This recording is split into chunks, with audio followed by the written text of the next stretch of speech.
Giltan scurried happily along one of the footpaths of the grand garden, his favorite place in all of creation.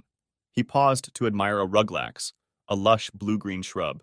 His antennae twitching excitedly, he quickly glanced about and took a sneaky little nibble, trilling happily as the complex, heady flavors washed over his palate. Once again, he marveled at the fact that he could safely digest and thoroughly enjoy a plant from a planet thousands of light years from his humble little world. Only a few decades ago, most of the scientists, futurists, and science fiction authors back home firmly stated that such a thing was laughably improbable. But here he was doing just that. Then again, those same people said they would likely never contact a sapient race from another star. And now he was here, at the very heart of a grand association of thousands of sapient species from all across the galaxy. And it was all thanks to this. He reached back with one of his antennae and stroked the small device attached to the back of his little kittenous head. It was the single greatest achievement of all time, greater than even FTL, the Universal Translator. With it, all beings regardless of biology could freely exchange not only words, but thought itself. Somehow, it detected his brainwaves and transmitted them directly to other translators in range, sci-fi telepathy. It was, in a word, magic. While his kind could understand nearly everything else, its workings were a mystery beyond their current grasp of science. Then again, 100 years ago, they were proud of the fact that they had harnessed electricity. Shortly thereafter, they used it to transmit messages along electric cables over incredible distances, hundreds of kilometers. Little did they know that once they did that, they started leaking electromagnetic waves, the requirement the galaxy had set for first contact. Those puny, static-filled messages reached a little probe no bigger than he was, which had been placed in their system 100,000 years earlier, while his race was still building nests in trees. They called out, and the galaxy answered. Again, their futurists and sci-fi authors were wrong. What came wasn't the steel-shod talons of conquest, but a warm, fuzzy, loving hug. They couldn't really be blamed, though. They had been warped by the unforgiving yoke of scarcity, something transcended by the galaxy long ago. Resources of all kinds abounded in space. There was far more than could ever be used, and fusion technology provided each being their own personal sun, providing clean, limitless energy for all. Anything that the galaxy could take from his people could be had for free.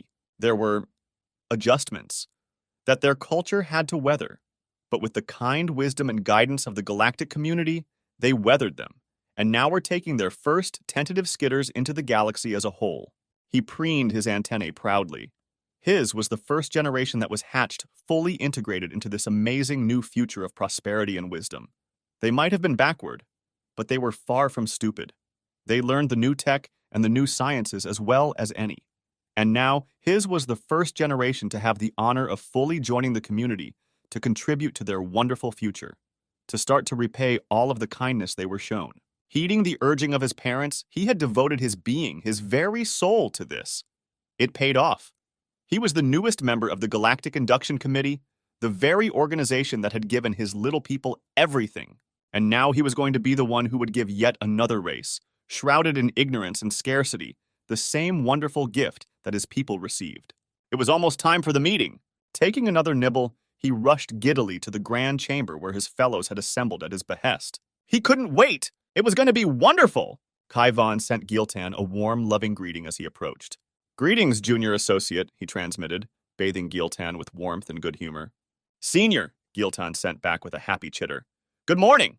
I congratulate you on your discovery, Kaivan transmitted. Imagine, an overlooked species! How remarkable!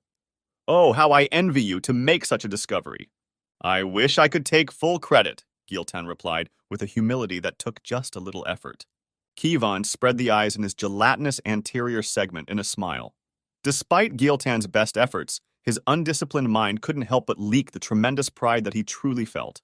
Such pride was a little impolite, but entirely justified. A lost race was a truly amazing find indeed. It may be a little improper, Kaivan sent, but indulge your beloved mentor with a spoiler ahead of the others. Tell me more of these beings and their world. Oh, beloved mentor, I would be so very happy to do so, Giltan sent with excitement. They reside in the X-32 system on their third... Oh dear, Kaivan sent, interrupting him with a little alarm. Giltan, you are aware of what the X in their system's designation means? Giltan replied with an embarrassed twitch of his antennae. It means prescribed. That system has been designated off limits. But, Mentor, there is a Class 6 civilization on that world, well beyond the requirements of first contact. And they have been left alone for a reason, child. I am sorry, but I am canceling the meeting on your behalf. Senior, those poor people need our help. Those poor people are beyond our help, Giltan. They should be left to their fate. But without us, they will never escape their system. One can only hope. But, the probes I sent? You sent probes? Oh, Giltan, you should not have done so, not without consulting me. I didn't want to bother you without more data. They were my personal probes. I built them with my resource allotments. I saw no harm. Kevon sighed. It happened with every new generation.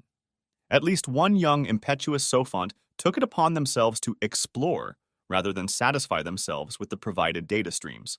He looked at Giltan fondly.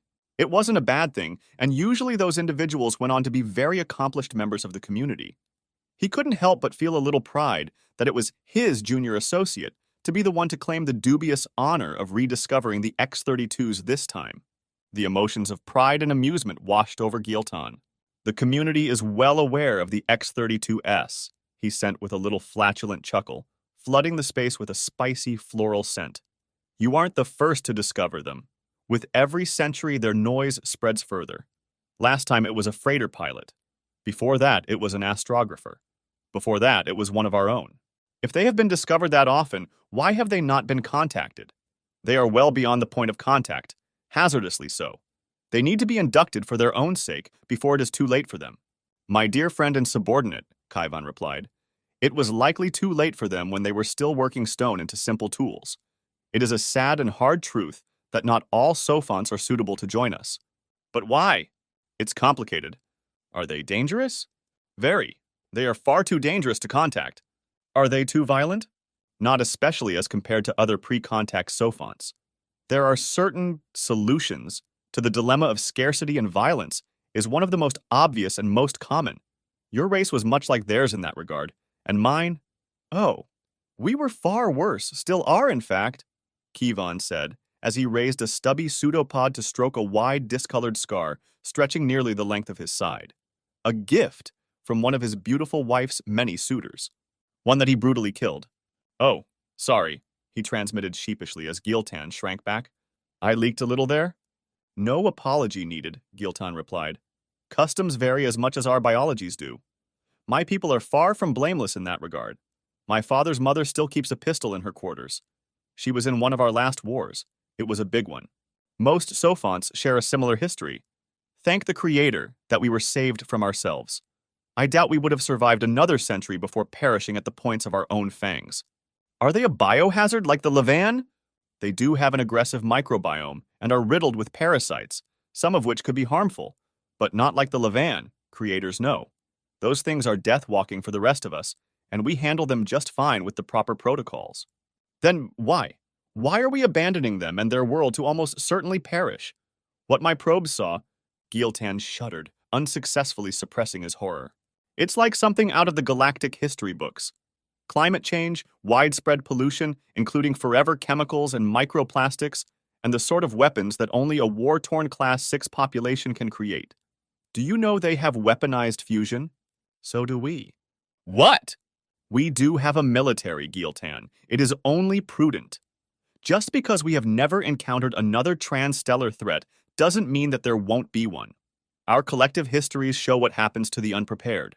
We have fusion weaponry, and far, far worse at our disposal should the need arise, along with a small but very well-trained group that maintains readiness should the need arise. We don't want to end up like the Andromedans. The Andromedans? Giltan transmitted in surprise. We have contact with other galaxies? Just Andromeda thus far, Kevon replied. And not physically, of course. That is still just a little beyond us. However, we have detected and even exchanged messages from some races, or used to. It is not common knowledge because it is distressing. It is truly unfortunate that their transstellar races do not share our values.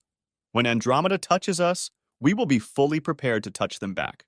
Consider yourself fortunate that we will not be around when that day comes. However, when that day comes, our galaxy will prevail and endure. Our peace and prosperity gives us the advantage in both numbers and industrial capacity. Kevon couldn't suppress his baser nature's darkness, causing Giltan to pull back his antennae. Again, I apologize, Kivan said. Our race has such foulness bound to our very souls. It is so strong that not all of us are allowed translators. No! Another thing that is not common knowledge, Kivan said, and I would not share it now, save for the fact that it is relevant. Such foulness is why X-32 shall be forever untouched and unnamed. But you said they are not violent. For the record, I said they were not especially violent. They are as nasty as the rest of us in that regard and far nastier than others. What is this nastiness you speak of? In a word, Kaivan said, they are horny. They are the most lascivious of any race encountered. It oozes off of them in waves. Worse than the Kuril, Kivan said. I have learned to knock at any closed door around here for fear of what I will witness. Smart move, Kivan laughed. Those things are irrepressible, but their depravity is limited to their own species. The X-32s? Oh, dear creators in the void, they are impossible to deal with. So we have contacted them? Just as with your kind, samples were collected prior to official contact. Let's just say that their madness is overpowering and dangerous. Every being that has tried communicating with their minds has been left worse for it. Even when the X-32s tried to behave, they couldn't help themselves. They call themselves humans, by the way. They actually, what? Any biped likely has a crotch, Kaivan replied. Any being that nourishes their progeny directly likely has external glands. All of us have orifices. You can't be serious. One of my kind was on one of the assessment teams, Kivan replied. Apparently, we resemble a tool that their males use to mate with themselves. They mate with themselves? Oh, yes. If a partner is not available, their lusts are so strong that they must mitigate them with self-stimulation to completion. Some other races do the same, but it's not something that they advertise, obviously. Does your race? No, does yours? Creators, no, it's unthinkable! Imagine having to think it, and you have what dealing with a human is like. My ancestor attacked and killed the human they were interviewing after the human looked at their mouth and imagined, using it. They say that the human was unrecognizable when they finished with them. Of course, my ancestor was traumatized, both by what the humans transmitted and what they did as a result. They murdered an innocent pre-contact being who was not actually intending on doing anything amiss. Kaivan clenched his mouth into a tight vertical slit. It was horrible. After they killed the human, they couldn't reconcile what they did and returned to our homeworld, where they engaged in duel after duel until they fell, as is our way. Giltan shuddered in horror, drawing his antennae close. And then there was poor Captain Vexel. He was the freighter pilot who took an ill-advised shortcut through their system against regulations. He discovered them, and while scanning the humans from his ship, planning to make a full report to us, he found that the human was suffering from a common ailment among developed races: uncontrolled cell replication. For us, this is not a major issue. Even a ship's medical bay can fix it. Vexel couldn't bear to let a fellow being suffer and die, so he, against all reason, took the human aboard to extract the tumors. Unfortunately, the tumors were in the human's digestive tract, near the exit. Kivan took a moment to tightly control his thoughts. Vexel successfully was able to use a standard medical endoscope to eliminate the tumors, but it required inserting it. Poor human, it must have been terrifying. Terror wasn't the feeling the human was consumed with, Kaivan replied. You can't be serious! And they blasted poor Vexel with their feelings. In essence, Vexel inadvertently engaged in an act that humans do to each other for pleasure, even though the appropriate orifice is immediately adjacent. Vexel still lives, but in seclusion. They say he is doing much better. And the human? Vexel released it after saving its life. It spoke of its experiences, but the humans don't believe it to be true, though Vexel's species is now widely used by the humans as a fictional depiction of transstellar life. Oh, creators, Giltan gasped. But without aid, the humans will perish and take their current biosphere along with them. Tragic, but unavoidable. Based on our projections, there isn't a single species that a human won't find desirable in some way. Even if most won't, enough will. The galactic community decided long ago that humans cannot be allowed into our fold, even if this means extinction, even if it means mass extinction.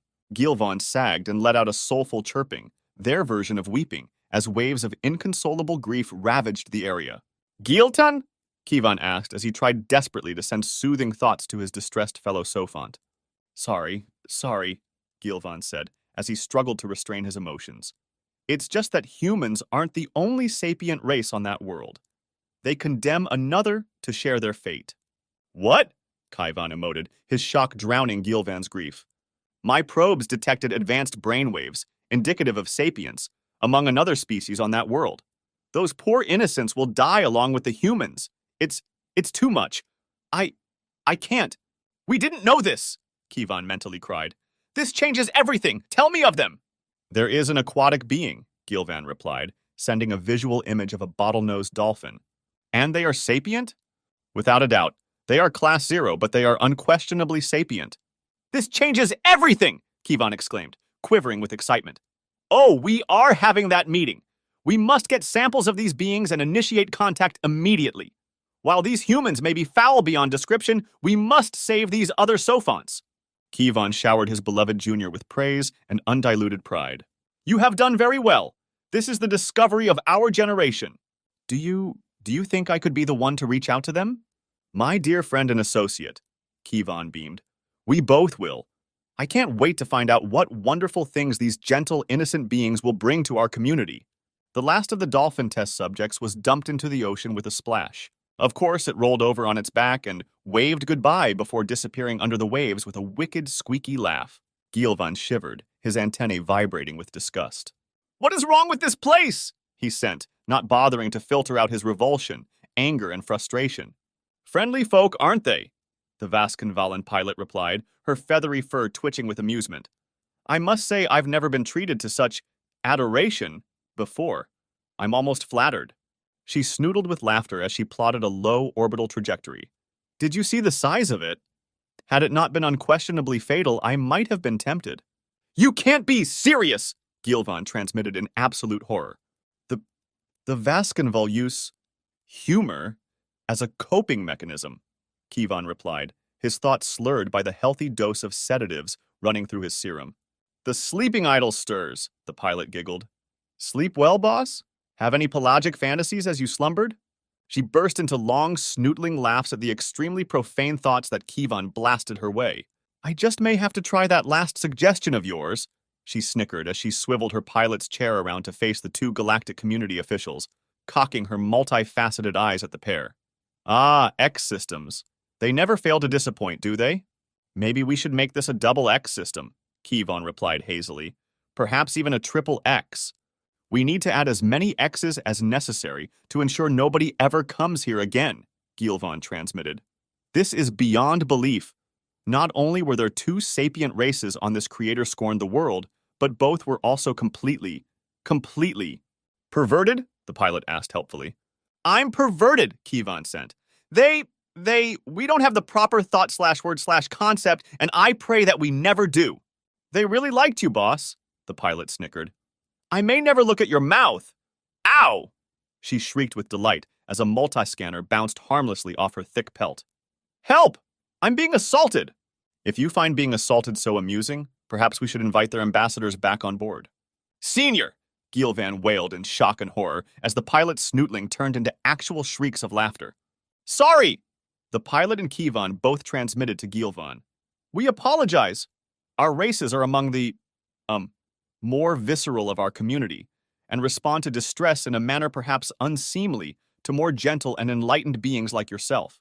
And distress doesn't even come close. Woo! I'm gonna need therapy! Yay, therapy! The pilot exclaimed with near manic hilarity as they spun around in their seat. Therapy! And considerable quantities of drugs, Kivan added, reaching for another autohypo. About 2 hours later, the pilot bounced into the dayroom galley.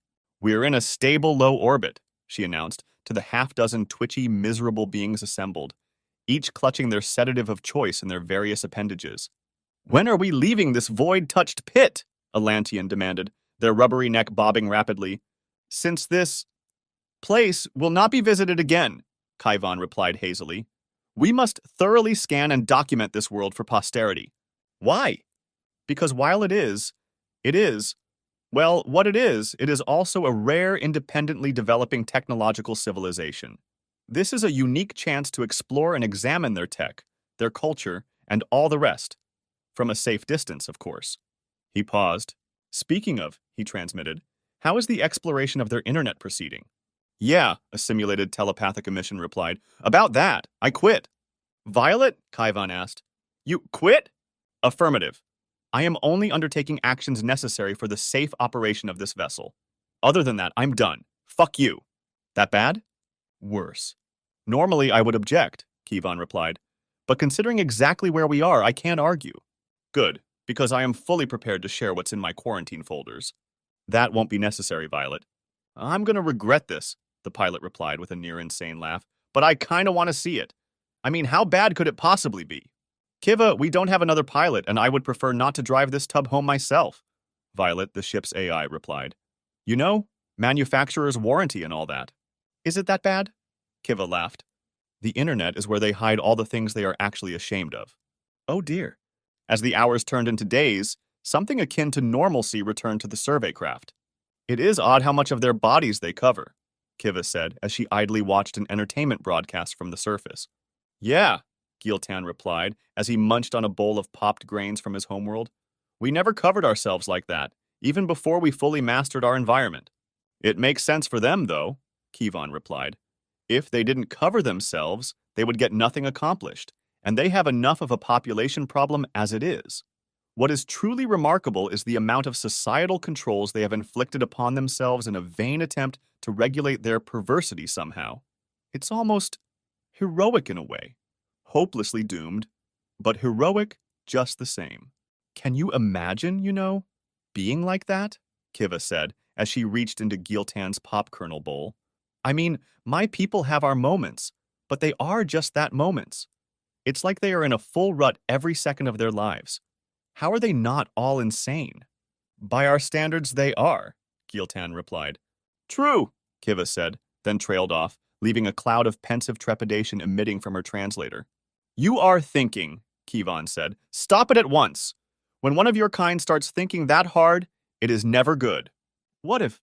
No, absolutely not, Kivon said firmly. You don't even know what I was going to send. You were about to suggest sending them technology anonymously to help them with their impending mass extinction. Are your people actually telepathic? I mean, you hear rumors, but we aren't telepathic, just very attuned to dumb ideas, Kivon chuckled, because of our own fondness of them. If we give these perverts fusion, they will be leaving their world within a few years. Proxima Centauri and the noble Alcair civilization is not that far away. Even with a relativistic drive, they will be able to reach it within a century or two at most. No, they need to be kept right where they are, regardless of the tragic costs. And there is significant interest in how this will play out, Violet transmitted. We always contact a species before climate change gets this bad. Aside from some very ancient accounts, we have no records of exactly what will transpire and how a sapient race will react. How they handle this could be, the ship's computer fell silent. Violet? Silence. Violet? Kivon asked anxiously. We have a problem, Violet said in a flat, factory default voice. We are getting the preliminary results from the surface scans, in particular the data from the various life forms on that world. I don't want to even think about those poor animals, Giltan said sadly.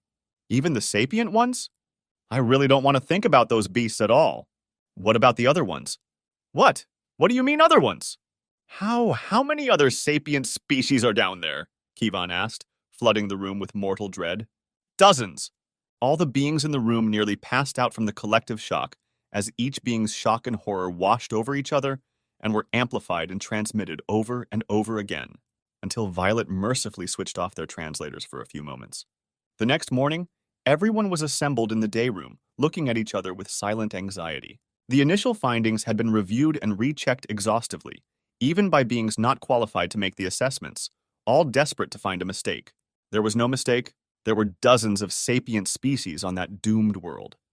Both humans and those water demons were not alone in their taxonomic brackets, and each was teeming with sapients. There were also other entirely different groups and subgroups with multiple sapient races, and new ones were being found by the hour. It was unprecedented, and terrifying. Kaivon, the expedition's senior member, had been in a conference call with the highest echelons of the galactic community for over a dozen hours at this point. The door to the day room opened and Kivon slowly entered, clearly exhausted. Kivon! Giltan exclaimed. What has been decided? Kaivon closed his eyes and wiped his little nubby nose just above his vertical mouth slit. It has been decided that we simply cannot allow this many sapient races to fall.